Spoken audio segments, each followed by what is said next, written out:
Buenas tardes, iglesia. Les invito a abrir sus Biblias en la carta de Juan, la primera carta de Juan.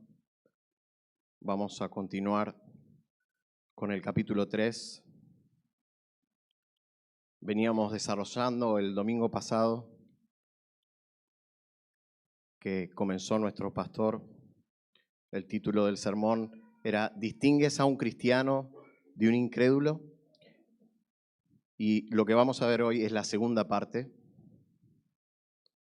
Vimos el domingo pasado que una de las maneras de distinguir, dos evidencias de distinguir a un incrédulo de un creyente, la primera era que una persona que no conoce a Dios, Juan dice que lleva una vida licenciosa en relación con el pecado, que practica el pecado en su vida.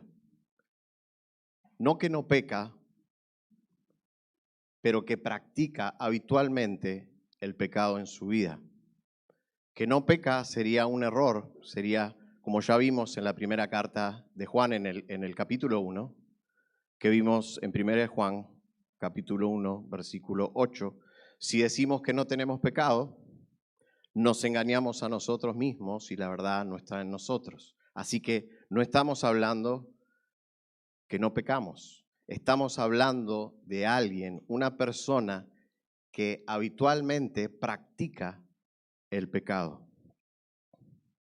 Y hay algo que Juan tiene cuando escribe, y es que no da vueltas. Él llama a las cosas por su nombre. Habla de vida o de muerte. Usa esos contrastes siempre, vida o muerte, verdad o mentira, luz o tinieblas, Dios o el diablo. Y Juan, 1 Juan 3:8, cuando se refiere al pecado, dice, el que practica el pecado es del diablo. No anda con vueltas. El que practica el pecado es del diablo. Así que esa era la primera evidencia, alguien que practica el pecado. Segunda evidencia que vimos es que esa misma persona no tiene una vida de arrepentimiento. Dios no le da una convicción de pecado a esa persona. Por lo tanto, si no hay arrepentimiento, no hay confesión de pecados. Y vimos también en el primer capítulo que un creyente confiesa sus pecados. 1 Juan 1:9. Si confesamos nuestros pecados, Él es fiel y justo para perdonarnos los pecados y para limpiarnos de toda maldad. Así que el domingo pasado vimos esas dos evidencias y terminamos en el versículo 10 y vamos a volver a leer ese versículo porque va a ser el puente para saltar a lo que vamos a ver hoy, que es la tercera evidencia. Y dice el versículo 10, en esto se reconocen los hijos de Dios y los hijos del diablo. Todo aquel que no practica la justicia no es de Dios. ¿Y qué significa no practicar la justicia? Bueno, justamente lo que vimos el domingo pasado. Alguien que practica el pecado y que no lleva una vida de arrepentimiento, que no se arrepiente. Eso es no practicar la justicia. Y ahora viene la tercera evidencia, sigue el versículo diciendo, tampoco aquel que no ama a su hermano. Y esa es la tercera evidencia de una persona que no conoce a Dios y que Juan va a comenzar a desarrollar en los próximos versículos del 11 al 18. Así que vamos a leerlos. Primera de Juan, capítulo 3, versículos del 11 al 18. Porque este es el mensaje que ustedes han oído desde el principio, que nos amemos unos a otros, no como Caín, que era del maligno y mató a su hermano. ¿Y por qué causa lo mató? Porque sus obras eran malas. y las de su hermano justas. Hermanos, no se maravillen si el mundo los odia. Nosotros sabemos que hemos pasado de muerte a vida porque amamos a los hermanos. El que no ama permanece en muerte. Versículo 15. Todo el que aborrece a su hermano es un asesino. Y ustedes saben que ningún asesino tiene vida eterna permanente en él. En esto conocemos el amor, en que Él puso su vida por nosotros. También nosotros debemos poner nuestras vidas por los hermanos. Pero el que tiene bienes de este mundo y ve a su hermano en necesidad y cierra su corazón contra él, ¿cómo puede morar el amor de Dios en él?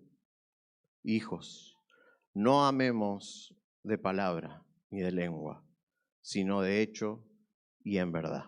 Vamos a orar.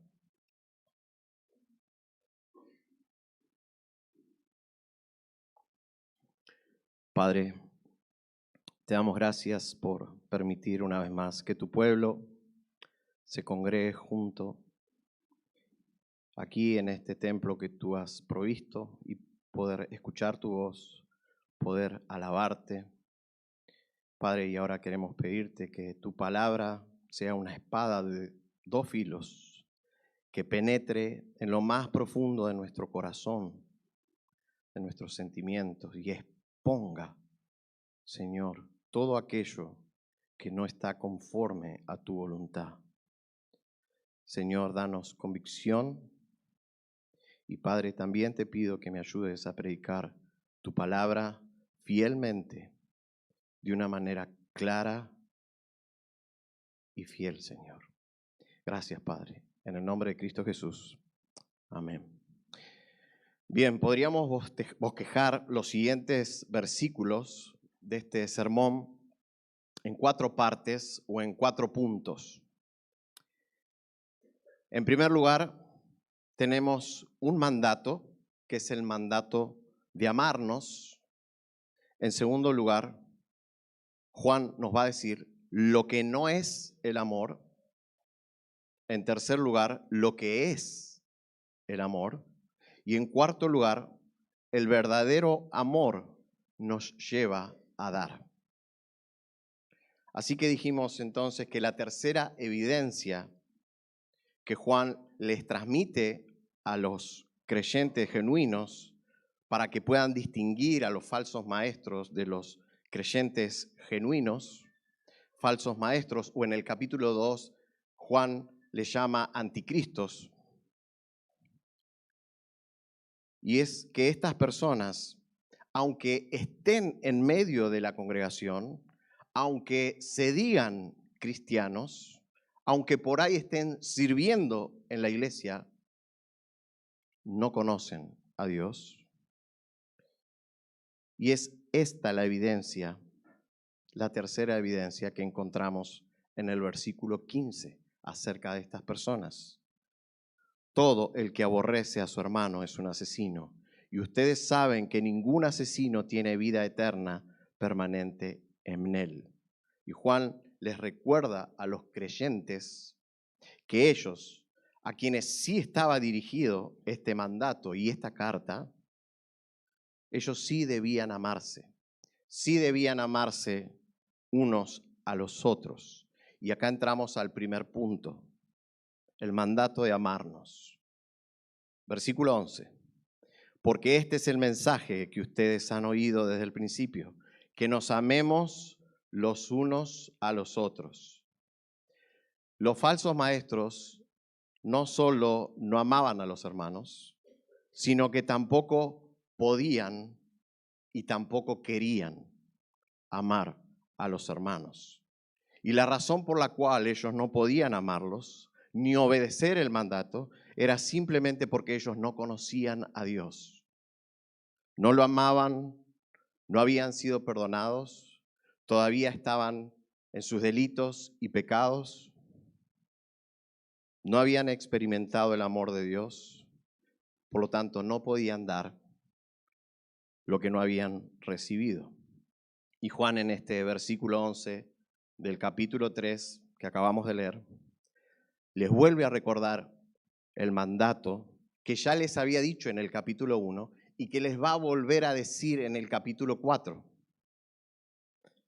Y si tiene algo la carta de Juan, es que permanentemente está recordándole a los creyentes, a los hermanos, con un corazón pastoral, para que les repite todo el tiempo, para que quede impregnada la enseñanza en las mentes y en los corazones de ellos. Así que en el capítulo 4, él va a volver a recordar este mandato, capítulo 4, versículo 21, y dice: y este mandamiento tenemos de él, que el que ama a Dios, ame también a su hermano. ¿A quién va dirigido este mandato? El que ama a Dios, dice. ¿Y quiénes aman a Dios? Los creyentes. Entonces, hermanos, amen a sus hermanos. Ahora bien, ¿cómo podían obedecer esto los falsos maestros? Ya dijimos, no conocían a Dios, no tenían una relación personal con Dios, no habían experimentado el amor de Dios, por lo tanto no podían obedecer, por lo tanto no podían amar. La joven Linda Parkins, de 27 años de edad, era la hija de unos reconocidos nobles príncipes asturianos. Ella estaba acostumbrada a hacer lo que quería y cuando quería.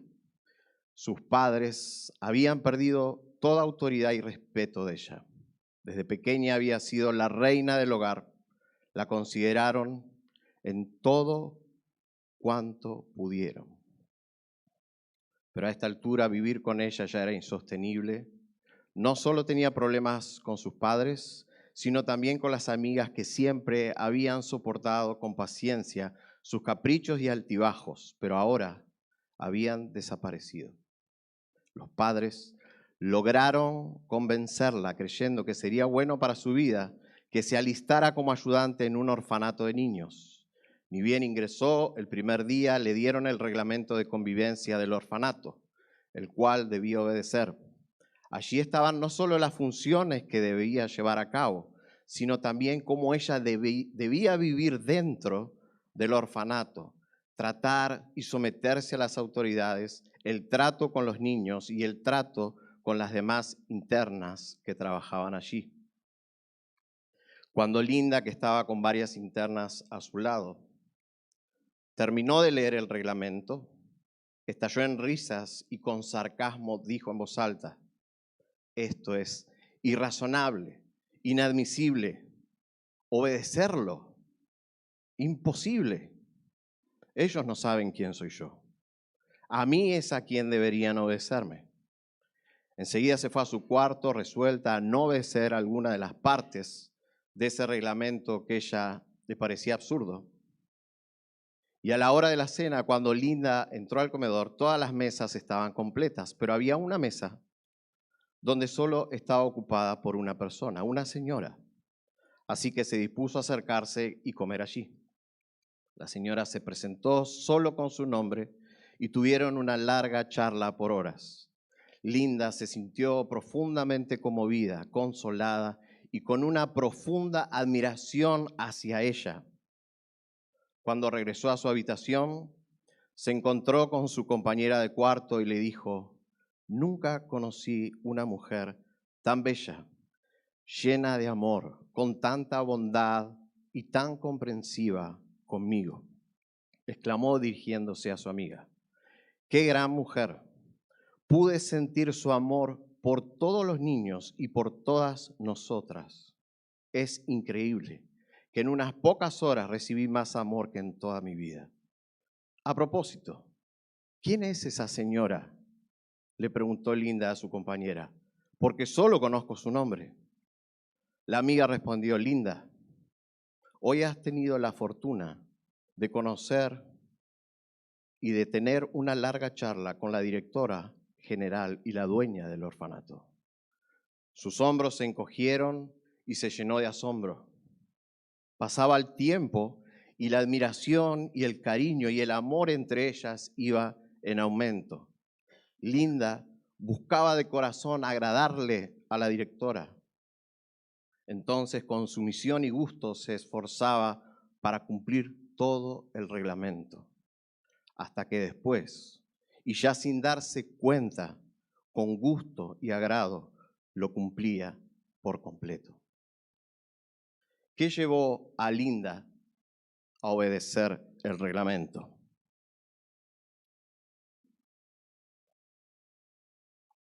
¿Qué llevó a Linda a obedecer el reglamento? El amor. El amor. Ella se sintió profundamente amada por la directora y ella comenzó a amar a la directora y respondía Linda con obediencia porque quería agradarle. Y hermanos, si nosotros amamos, es porque Él nos amó primero. Primera de Juan 4:19. Nosotros amamos, podemos amar porque Él nos amó primero. Y si nosotros lo amamos a Él, ¿qué dice Él mismo de eso, acerca de eso? El Señor, ¿qué dice? Juan 14:23. Si alguien me ama, guardará mi palabra. Amamos porque Él nos amó primero. Obedecemos porque le amamos. No hay tutía. Estos hombres, los falsos maestros, entiendo que estaban insinuando que no era necesario amar a los hermanos, que no se debían amar unos a otros. Quizás ellos decían, estaban engañados y decían, bueno, listo, creímos en Cristo, somos salvos. Así que si un creyente buscaba agradar a Dios, llevar una vida santa, obedecer sus mandatos, seguramente estas personas estarían tildándolos de legalistas. Así que el apóstol Juan, en el versículo 11, se dirige a los cristianos amonestándolos a que ellos sí debían amarse, porque sí ellos eran creyentes. Estos falsos maestros estaban desestimando un mandato divino. Claro que ellos no podían obedecer porque no podían dar lo que no habían recibido. Pero ahora Juan les dice, ustedes sí tienen que obedecer. Este mandato es para ustedes. El creyente tiene el Espíritu de Dios. Él puede amar, aunque muchas veces ame de manera incorrecta, ame de manera egoísta, ame a veces de una manera no sacrificial, ame todo lo contrario a lo que leímos al principio, 1 Corintios 13. Pero el Señor, si es un verdadero creyente, tarde o temprano, finalmente va a traer convicción a su vida, mostrándole que no está amando como es la voluntad de Dios. Dios traerá convicción a la vida del creyente. Y es Él quien nos capacita para amar como Él quiere. No tiene que venir nadie a enseñarnos. Mirá, tenés que amar de esta manera, mirá esto, mirá. No, es el mismo Señor quien nos capacita a amar como Él quiere que amemos, a tener ese amor fraternal para que podamos obedecerle. Y esto es lo que Pablo le dice a los tesalonicenses. Primera de Tesalonicenses 4:9. Pero en cuanto al amor fraternal, no tienen necesidad de que nadie les escriba, porque ustedes mismos han sido enseñados por Dios a amarse los unos a los otros. Es Dios finalmente quien traerá convicción y quien nos va a capacitar para amar a los hermanos y obedecer el mandato. Inmediatamente después Juan les dice, y pasamos a nuestro segundo punto, lo que no es el amor. Vimos el mandato, ahora Juan les va a decir lo que no es el amor. Y él les pone un ejemplo de lo que no es el amor, o sea, lo contrario, amarse unos a otros. Y pone el ejemplo de alguien que fue el primer asesino en la historia de la humanidad, el primer hombre que mató a otro hombre, alguien que no amaba a Dios. Y si no amaba a Dios, no amaba a su hermano. Y es a él a quien mató, a su hermano. Y por tanto, sus obras eran malas. No practicaba la justicia. Dice el versículo 12, no como Caín, que era del maligno y mató a su hermano. ¿Y por qué causa lo mató? Porque sus obras eran malas y las de su hermano justas. Esto es el extremo del odio, el homicidio, el lugar más bajo al que un hombre puede llegar, cometer asesinato. Y hermanos, se nos dice que Caín era del diablo, era un hijo del diablo, pero sabemos que él no era un ateo. Él no era un ateo. Él sabía de la existencia de Dios. Él sabía. De hecho, él le ofrece, le da una ofrenda a Dios. Y a pesar hijo de Satanás, él era un religioso. Él era un religioso. Los hijos de Satanás pueden ser religiosos. Y no nos olvidemos de que quienes asesinaron a Cristo eran sumamente religiosos. Sumamente religiosos. Ellos creían en el Dios de Israel. Eran sumamente, puntillosamente religiosos. Claro, la ofrenda que lleva Caín a Dios nunca fue correcta, porque su corazón no era correcto, porque Caín tenía una religión que no era por fe, era por obras. Dice John MacArthur, no hay duda alguna de que a Caín se le había dado el mandato de traer un sacrificio animal como su hermano Abel. Y esa es la razón por la que Dios aceptó el sacrificio de Abel y no aceptó el de Caín. Porque Caín no trajo lo que Dios le pidió, sino que en lugar de traer un sacrificio animal, él trajo el fruto de la tierra, el fruto de su trabajo, el fruto de su esfuerzo. Él mismo había trabajado con sus manos y entonces para él esto iba a hacer que su relación con Dios fuese correcta en base a sus méritos, en base a lo que él había logrado. Así que hermanos, Caín no era un ateo, él estaba llevando un sacrificio a Dios, pero con un corazón incorrecto. Él quería agradarle de una manera que Dios no había mandado. Era por la fe que tenía que presentar un animal, una ofrenda.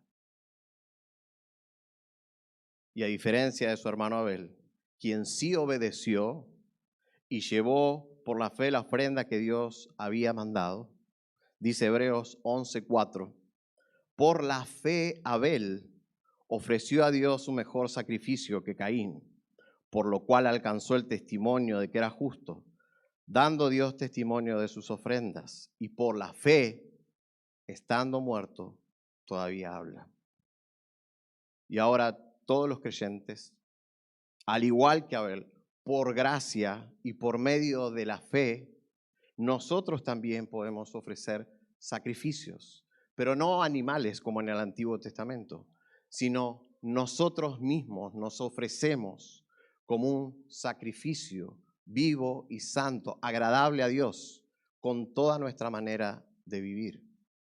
Como dice Romanos 12, versículo 1. Por tanto, hermanos, les ruego por las misericordias de Dios que presenten sus cuerpos como sacrificios vivo y santo, aceptable a Dios. Todo nuestro ser, todas nuestras obras, todas nuestras acciones deben darle la gloria a Dios. Ahora, en Cristo, estando en Cristo, reproducimos las obras justas como las de Abel, obedeciéndolo y agradándole. Ahora bien, no todas las personas no convertidas matan a la gente. De hecho, no lo hacen. Pero la Biblia dice que los que no aman a Dios, los que no lo reconocen como tal, en su corazón hay todo tipo de perversidad, incluso homicidios, aunque nunca lleguen a cometerlo. Romanos 1, 28 al 29. Y así como ellos no tuvieron a bien reconocer a Dios, Dios los entregó una mente depravada para que hicieran las cosas que no convienen. Están llenos de toda injusticia, maldad, avaricia, malicia, llenos de envidia, escuchen, homicidios, pleitos, engaños, malignidad, y la lista sigue. Y el mismo Señor dijo en Mateo 5, 21 al 22, ustedes han oído que se dijo, no matarás. Y todo aquel que mate va a ir a la corte, va a ser enjuiciado. Pero ahora yo les digo que el que se enoja con su hermano, que no ame a su hermano, que aborrezca al hermano, también va a ir a la corte. Para él es exactamente lo mismo, sin tener necesidad que llevar a cabo el acto. Hermanos, la maldad de este mundo clavó a Cristo en la cruz. Y hoy en día, los hombres siguen aborreciéndolo a Cristo del mismo modo que antes, del mismo modo. Eso no cambió, no va a cambiar nunca. Con la diferencia que Él ahora no está físicamente, corporalmente, acá no está. Pero ¿quién sí está? La iglesia. Están sus hijos, todos aquellos que llevan su nombre, los cristianos, todos los que nos identificamos con su persona, que confiamos por la fe en su obra, en la muerte, en la resurrección de Cristo en el Calvario. ¿Y cuál es el problema de esto? Que el mundo, que de alguna manera está representado por Caín,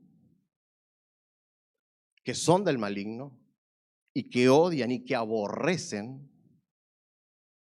siguen odiando y aborreciendo a la iglesia, a los hijos de Dios, que de alguna manera son representados por Abel. ¿Qué hizo Caín con Abel? Lo aborreció y lo mató porque sus obras eran justas. ¿Qué hicieron los fariseos, los escribas, los sacerdotes, el mismo pueblo de Israel con Cristo? Lo mataron. ¿Por qué? Porque sus obras eran justas. Y lo que les pasa a la gente que está en el mundo, les pasa exactamente con todos nosotros, porque amamos y seguimos a Cristo. Nos aborrecen, nos odian y somos perseguidos. Y a veces, no acá, pero en muchos países, asesinados, como fue Abel asesinado.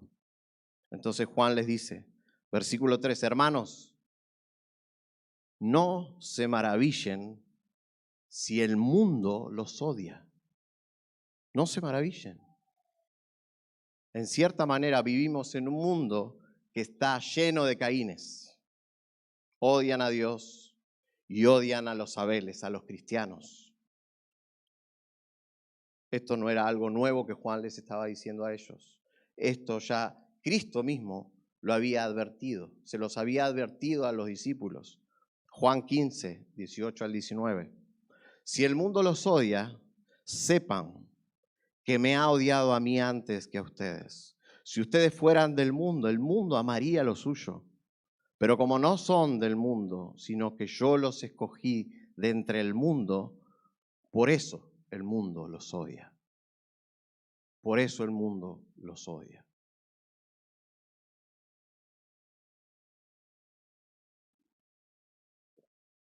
Un joven creyente cuenta que antes de convertirse, en su colegio, cursando su último año de secundaria, había llegado a su curso un joven nuevo, cristiano, hijo de misioneros. Su ropa siempre estaba limpia, pero bastante usada, lejos de estar a la moda de aquel momento. Siempre hablaba muy correctamente, no decía malas palabras, siempre con buenos modales, siempre buenos tratos. En fin, era muy diferente al resto de sus compañeros. La cuestión era que él era el blanco de las burlas de todo el curso, bullying todos los días. Y cuenta que cuando terminó el secundario, se convirtió al Señor y recordó el último año de secundaria. Y como él también había participado de las burlas, del bullying, de los desprecios hacia ese joven, por momentos le daba lástima, anhelaba defenderlo, pero temía perder su estatus. A la vez, cuando lo veía solitario en los recreos, quería acercarse a él, pero cuando se volvían a burlar sus compañeros, él volvía a participar del odio del mundo hacia un hijo de Dios. Dice este joven, hoy entiendo, porque fui parte del mundo. Cuando la Biblia dice, hermanos, no se maravillen si el mundo los odia. Hay algo en la naturaleza humana caída que quiere evitar a la gente que cree en la verdad de Dios, en su Hijo Jesucristo y que pretende llevar una vida santa y agradable. El pecado. Pero hermanos, por otro lado, si el mundo los odia, nos odia, en cierta forma debería alegrarnos, porque eso significa, esa es una señal de que hemos pasado de muerte a vida y que el Señor nos rescató del mundo para ahora estar en el reino de la luz, en su reino. Y ahora sí, el mandato ese es para nosotros. Ahora amen. Ahora amen. Antes odiaban, ahora amen. Hermanos, no sé si les pasa, pero quizás a veces están con hermanos y no se ponen a pensar, yo con esta gente en otro tiempo no estaría ni loco. Pero ahora vos los ves, gente de todo pueblo, tribu, nación, cultura, y los amás. Y nadie te explica cómo hacerlo. Simplemente el Espíritu de Dios te capacita para que vos los ames. Y no importa quién es, no importa su pasado, si fue lo que fue, ahora somos todo un pueblo, todos un pueblo, hijos de Dios, unidos por su Espíritu. Versículo 14. Nosotros sabemos que hemos pasado de muerte a vida porque amamos a los hermanos. Pasamos de muerte a vida porque amamos a los hermanos. Y la manera que identificamos a aquellos que siguen en la oscuridad justamente es que no aman. Dicen amar, pero en el momento que deben mostrar amor, ¿dónde están? No aman. Esa es la tercera evidencia. Y eso es lo que dice la segunda parte del versículo 14 y todo el versículo 15. Dice, el que no ama permanece en muerte. Versículo 15, todo el que aborrece a su hermano es un asesino. Y ustedes saben que ningún asesino tiene vida eterna permanente en él. Lo que hace Juan acá es lo que venimos viendo que él hace todos esos contrastes durante toda la carta. Los hijos de Dios están en la verdad. Los hijos del diablo están en el error. Los hijos de Dios están en la luz. Los hijos del diablo en la oscuridad. Los hijos de Dios aman. Los hijos del diablo aborrecen y odian. Así que, primeramente vimos que tenemos un mandato divino de parte de Dios. Juan les dice, esto es el verdadero amor. Esto es lo que no es el amor. Y pone el ejemplo de Caín matando a su hermano. Y ahora lo que va a hacer, y es el tercer punto, va a mostrar lo que es el amor. Lo que es el amor. Y la primera parte del versículo 16 dice, en esto conocemos el amor, en que Él puso su vida por nosotros. Es Cristo, el Hijo de Dios, quien pone la vara al máximo nivel, poniendo su vida por nosotros. Pero Él puso su vida no como la podríamos poner nosotros, que nosotros la ponemos por alguien que nos ama o que amamos. No nos cuesta, no nos costaría.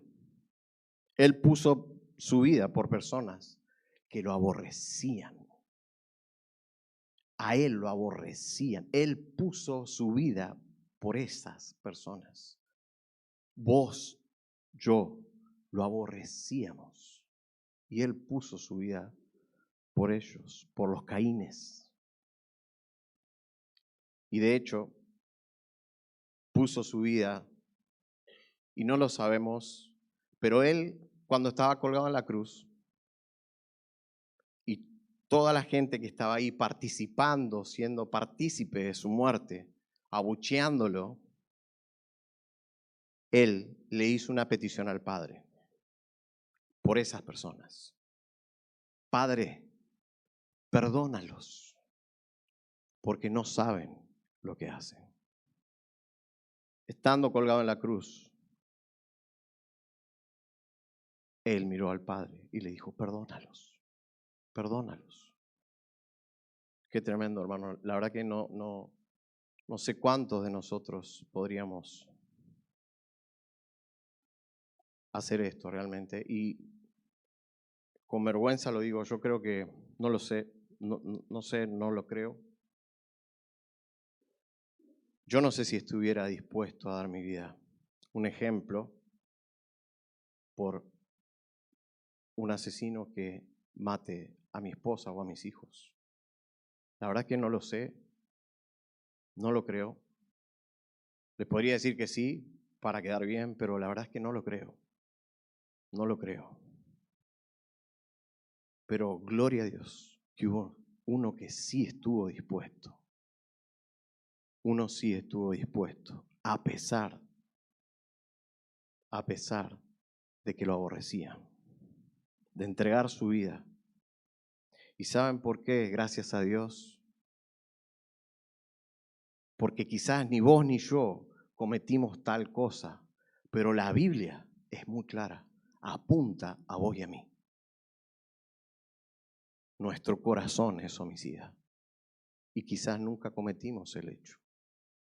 Pero si no te arrepentís, mi querido amigo, vas a ser enjuiciado por asesino, hayas cometido o no ese pecado. Y gloria a Dios que alguien dispuso su vida para evitarnos el castigo, perdonarnos toda la maldad. Si hubiésemos estado en el juicio al Señor, la primera voz que se hubiese alzado contra Él hubiera sido las nuestras, la tuya y la mía. Crucifícale, crucifícale. Queremos a Barrabás. Queremos a Barrabás porque nos identificábamos con él, con un asesino. Pero él, Cristo, ¿por qué estaba siendo juzgado? Si él no hizo nada. Él lo que hacía eran simplemente hacer obras justas, agradables al Padre. ¿Por qué no abría la boca? Si sobraban las palabras para demostrar su inocencia. ¿Por qué permanecía en silencio? ¿Por qué no se defendía si él tenía en su mano todo el poder espiritual, terrenal, natural, para que con una sola palabra él evitase la muerte? ¿Por qué se quedaba callado? ¿Por qué él no había hecho nada? La respuesta es por amor. Por amor. Por amor al Padre, obedeció su voluntad. Padre, que pase de mí esta copa. Yo no quiero, Padre. Humanamente Cristo, hermanos, humanamente Cristo no quería ir a la cruz. Pasa de mí esta copa, pero que no se haga lo que yo quiero, sino tu voluntad.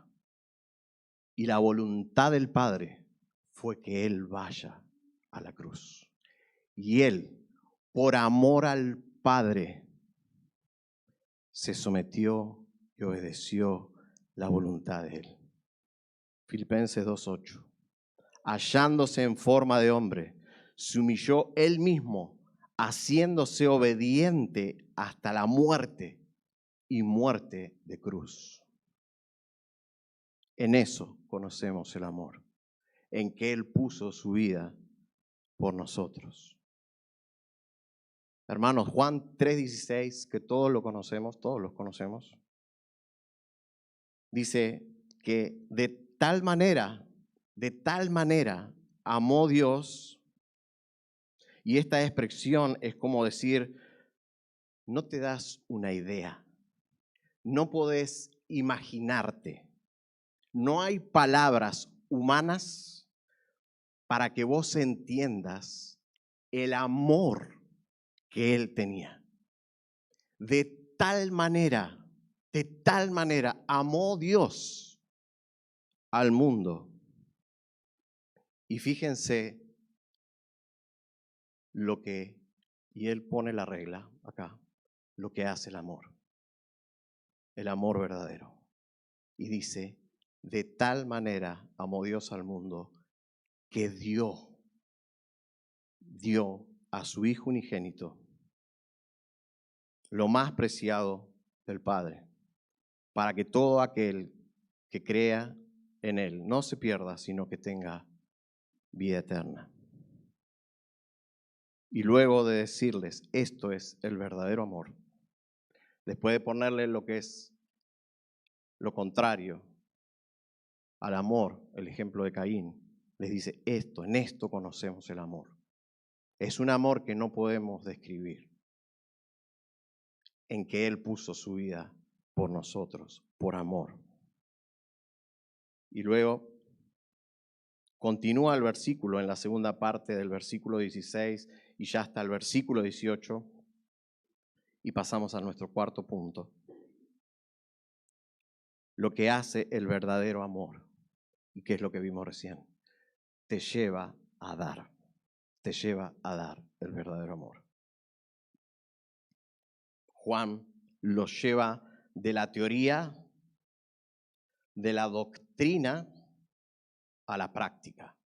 Hermanos, alguien con mucha doctrina, con mucho conocimiento, eso es bueno. Pero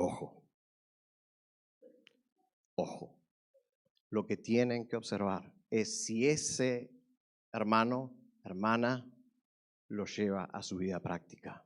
Ese conoce al Señor verdaderamente. El conocimiento envanece. Y ahora Juan les dice, los saca y les dice, versículo 16, final del versículo 16, también nosotros debemos poner nuestras vidas por los hermanos. Pero el que tiene bienes de este mundo y ve a su hermano en necesidad y cierra su corazón contra él, ¿cómo puede morar el amor de Dios en él?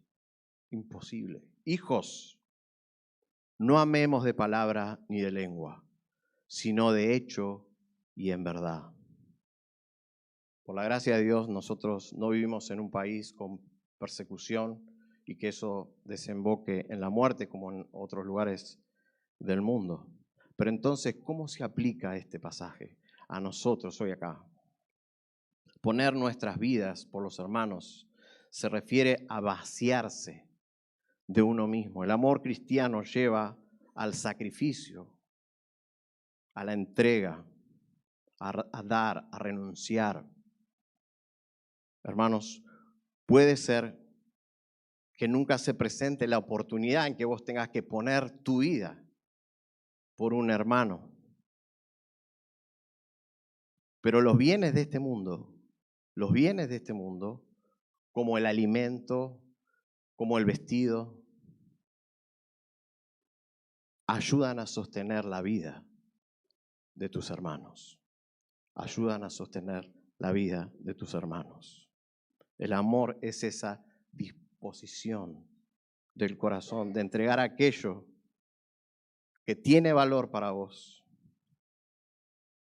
para beneficio de la vida de otro.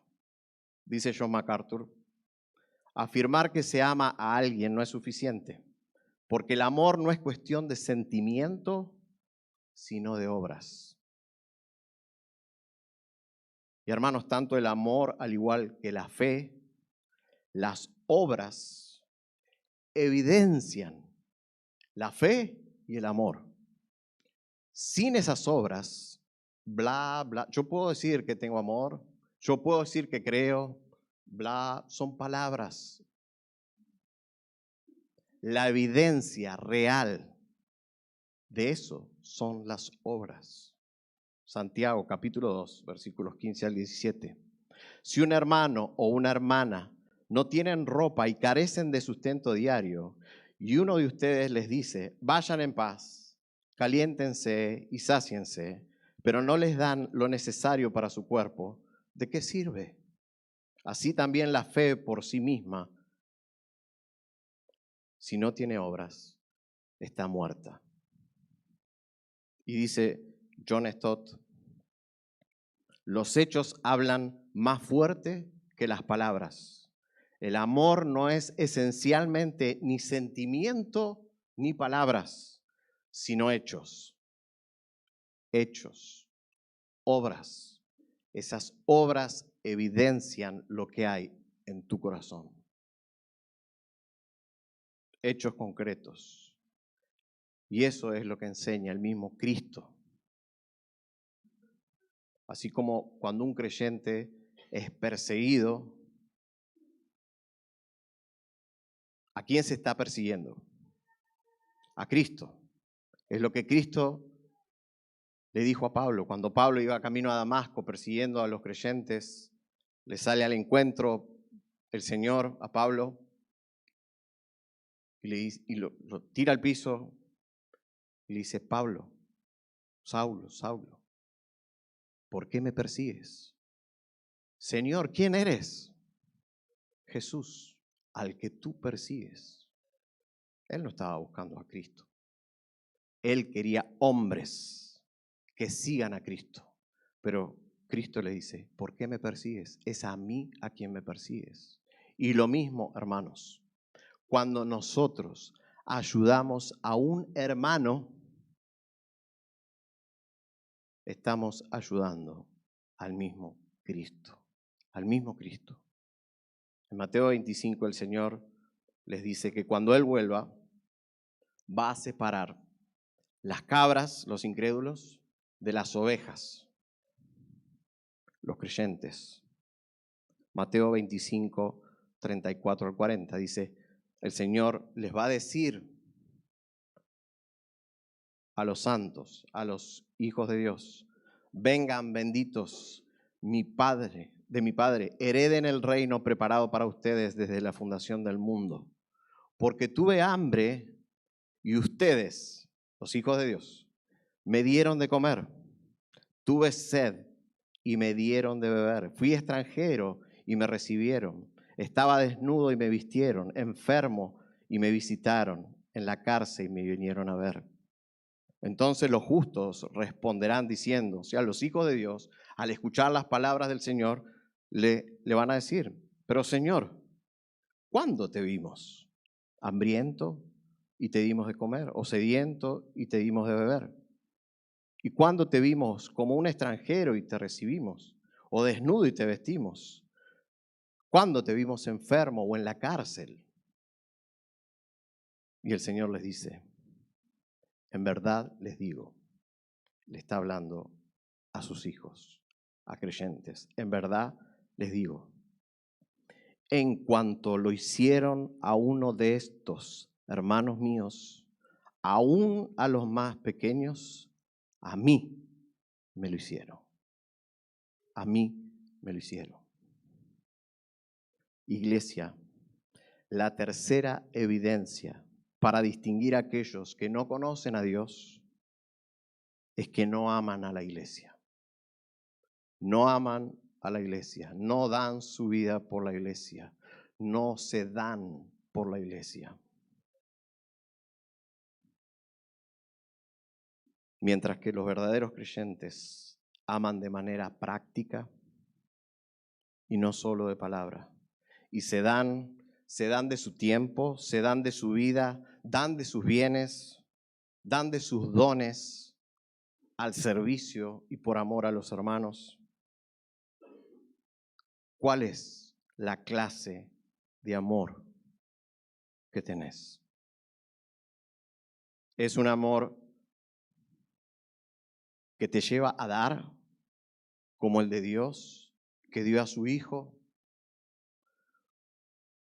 ¿O es un amor egoísta que pretende solo recibir? Que espera que me den, así yo doy. ¿Cómo es el amor que practicás? ¿Sos indiferente a las necesidades de tus hermanos? Es lo mismo. Pensás, bueno, hay un ministerio de misericordia, quizás habló con el hermano y seguramente ahí lo habrán solucionado. Hermano, ¿te involucrás en las necesidades de tus hermanos personalmente, sin dejarlo en las manos de nadie? Porque el mandato es para vos. Amá de manera práctica a tus hermanos. Y ahora puedes amar porque Él te amó primero. Cuando disponemos nuestro corazón a obedecer el mandato de amar a nuestros hermanos, más allá de que si nuestros hermanos se lo merezcan o no, porque de seguro no se lo merecen, no nos merecemos. Pero cuando amamos por causa de Dios, por causa de que Él nos lo pide, Él nos lo manda, Él nos bendice. Él nos bendice. Dijo Jesús en Hechos 20:35, más bienaventurado es dar que recibir. Traducido, vas a ser más feliz cuando des que cuando recibas. Iglesia, si hoy la palabra te exhortó y te diste cuenta que no estás amando como realmente el Señor te mandó a amar a la iglesia, a los hermanos, no te quedes ahí. Recordá el Evangelio, confesá tu pecado y recordá que ahora podés hacerlo y que esta palabra es un medio de gracia de Dios para que te despiertes, no para condenarte, para que te despiertes y empieces a hacer lo que Él quiere que hagas. Y podés hacerlo, mi querido hermano. ¿Sabes por qué? Porque Él te amó primero. Porque Él te amó primero. Ahora anda y de gracia, por gracia, da lo que por gracia recibiste, que es el amor. Vamos a orar. Padre, te damos gracias nuevamente por tu palabra. Señor, realmente queremos estar en tu voluntad, obedecerte, Señor. Padre, perdónanos porque no estamos amando del modo que tú quieres, Señor. Señor, pero gracias porque tu Espíritu nos capacitará para llevar adelante el mandato. Señor, gracias por haber enviado a tu Hijo a morir por pecadores, por Caínes malvados como nosotros, Señor. Porque ni siquiera nosotros pondríamos la vida por aquellos en que nos vemos identificados, a nosotros mismos, Señor. Gracias, Padre, por tu amor, por tu inmensa bondad, misericordia. Señor, obra por medio de tu palabra en tu iglesia. En el nombre de Cristo Jesús. Amén.